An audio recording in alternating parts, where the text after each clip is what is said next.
Welcome to Messy Mondays, guys, where healthcare admin gets real, one mess at a time. I'm Brittany, I'm Satasha. and we are Billing and Credentialing Network. See, behind us, BCN. And we're just coming back, second part of our episode from last week, where we touch base on the revenue cycle again. And we're just finishing up that topic here today. Yes, yes, yes. So last week we got to talk about the claims processing. We recapped what we did previously in the series from front desk, all in the front desk, taking payments, clinical documentation, and now we're up to claims processing. So we spoke about claims processing and denial management last week. So what we don't want to say is that all claims going to deny. A lot of your claims are going to pay straight off the bat, but we want to focus on denial management because those are the things that can stop you from generating paychecks. Each insurance company is different. You have some payers that don't like the 50 modifier. You have some people who want you to break it up into two slots and put LTRT. You have some payers that don't like 95 modifier. They don't like GT modifier. You have some payers who require you to have a UD modifier, or for behavioral health, you want the HO or the HP modifier. You have the EAPs that you have the HJ modifiers. So you have so many things that you need to know, Where? to be savvy with when it comes to insurance, when it comes to insurance payers. And the only way to do that is to become familiar with your contract. Okay. So Brittany, we're gonna play a little game. Truth or myth? Okay. Mm. So truth or myth? Once you're in network with the insurance company, it's a done deal, smooth sailing, nothing else to do. That is a myth. That's a big myth. Why is that Yeah, a myth, Miss Brittany? because the truth is each payer has its own rules. Um, from modifier use to documentation, to bundling. And if you don't know your contract, specifically your contract, because your contract is not like uh, you know, Path Wellness down the street. Your contract might not say what their contract says. So in that case, if you're asking, somebody else about their contract, you're playing by their rules, not what's specific to your contract. Good job. Okay. Truth or myth? Hmm. Different payers have different rules for modifiers documentation, bundling, and knowing the contract terms can prevent denials. Hmm, hmm, hmm, hmm, hmm. That's a myth. It's a myth. Is that a myth or is that a truth? Hmm. It's the truth. And that's exactly right. Knowing your contract terms can prevent denials. So Yeah. if you are physical therapy, your contract is not going to look the same as an occupational therapist. Your Hmm. contract is not going to be the same as a gynecologist. Everybody might be a doctor on this panel, but I guarantee you your contracts are going to be different. Guaranteed. Like Yes. right now, people are having a whole come apart because a certain insurance is no longer going to be doing Medicare Advantage. Lord have mercy. Oh my God, it's not on my contract. And I'm seeing patients that are Medicare Advantage and it's not on my contract. Well, if it wasn't on your contract, why would you start seeing the patients if this wasn't one of the line of businesses that is listed in your contract? Well, I thought they did Medicare too. They have V-snip. DSP, yes. But you have that, but they don't have Medicare Advantage anymore. Well, why isn't it? We need to talk to somebody. They're not offering it coming in 2026, so they're not adding it to the contracts. You have some payers, they had a whole come apart because they don't accept do Medicaid, and they switched to somebody else. You have to read your contracts to know what you're doing, because you know what? That grinds my gears. That grinds my gears. There's that, yeah. A lot of stuff grinds our gears. But honestly, the biggest thing that I think grinds my gears is the fact that providers, you all rely on hearsay from other practices. And Mhm. they'll tell you, oh, well, Anthem is paying this, and they usually pay for that. No, check your own contract and payer policies that deal with your stuff. Stop listening to everybody else. That might not apply to you. And, you know, Tasha brought up a good point. With the lines of business because somebody might accept commercial Medicaid and Medicare, whereas your contract might just be specific to commercial policies. You might not accept Medicaid and Medicare, so you have to pay attention to that type of stuff, guys. And stop talking to each other. Talk to the professionals or talk to somebody who knows. Keep a copy of your contracts, like keep those forever as long as you're going to be billing services out of your practice. Make sure you have a copy of your contracts. That helps when you want to do negotiation, for reimbursement rates, all sorts of things. If you have that copy, granted, you can get a copy, but you got to jump through a couple of hoops to do that sometimes. So when they give you that copy, keep that somewhere safe, on a drive, something, so you have that copy of it. Absolutely. And Brittany, that is one of our biggest pet peeves is y'all talking to each other. And we don't want y'all to not be able to talk to each other and give insightful information, especially if you're a new practice owner or you're going out by yourself or you're joining another practice and you know somebody that used to work at that practice or still work. We're not saying don't encourage each other. We're not saying, but what we're saying is if you don't know, don't spill that information. If it's not something that you're versed in, do not relay that information to somebody else. Refer them to somebody that can give them real answers. We were told not too long ago, oh, somebody didn't want to take TRICARE because TRICARE wasn't paying claims. Told you that. And that wasn't the case. The case was the people that they were getting that information from didn't turn in the paperwork that TRICARE asked them to turn in the time that TRICARE asked them to turn it in. So TRICARE was not paying their claims because they had to wait because they waited till after the due date to do this. So TRICARE wasn't paying their claims because their stuff hadn't been processed yet. And it's just that simple. It's just that simple. Sometimes you have to listen to these insurances and look at the things that they send out. Go pull up their websites and pull up their different bulletins to see the different things that are going on. So not only keep up with your contract, you want to keep up with the changes for these different insurance companies because things change all the time. And with things that are going on in our beautiful country right now, a lot of things might change up into the next future. Like me and Brittany talked about how Medicare made those changes to where you need to see your patients once a year. That has been pushed back to January the 1st. But now it's applying to new patients have to be seen within the first 6 months, and then established patients have to be seen within a 12-month period. So things changed in just that little bit of time that we discussed that. And that's how quick things can change for insurance company. And don't get discouraged. Don't get discouraged. It's just like when you went and got all those degrees.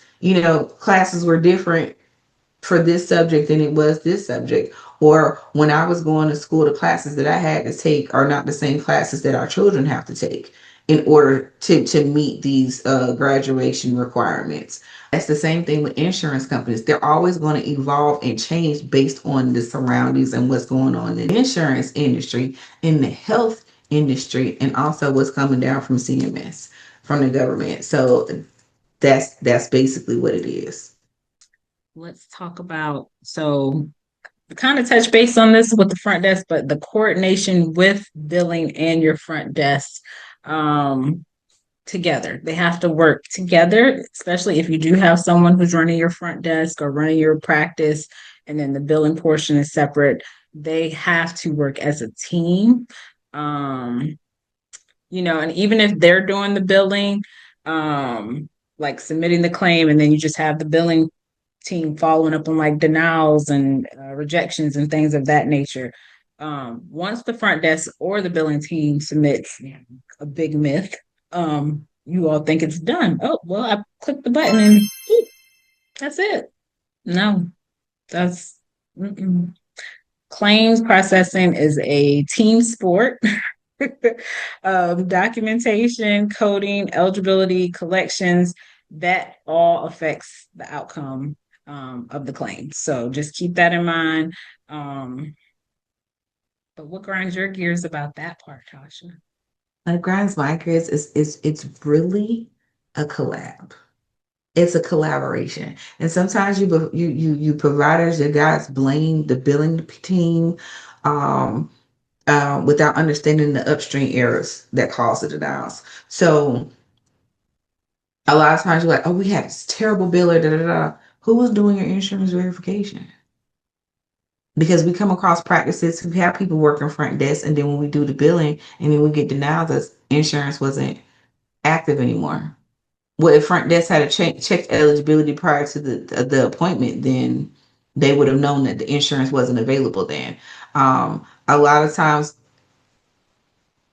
and not to cap for front desk, but your patients know when they lose their job and they lose their insurance. Your patients know when they didn't recertify their Medicaid. Your patients know because they didn't got a letter, or email, and a phone call when it comes to their insurance. If their premium isn't paid, they know that their premium isn't paid. Your patients know that, so we need to hold patients responsible,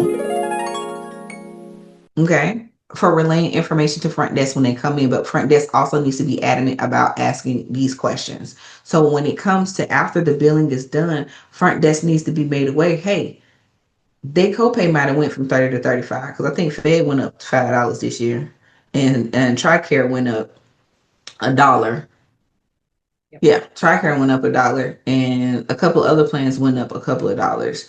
So knowing that, so when the claim process and the patient came and paid $20, the front desk need to call them back and say, "Hey, you owe me $5, shouted, and your increase, your copay has increased to $25. Unless you want to be a good practice, write it off and just let them know, hey, in advance, your copay had went up.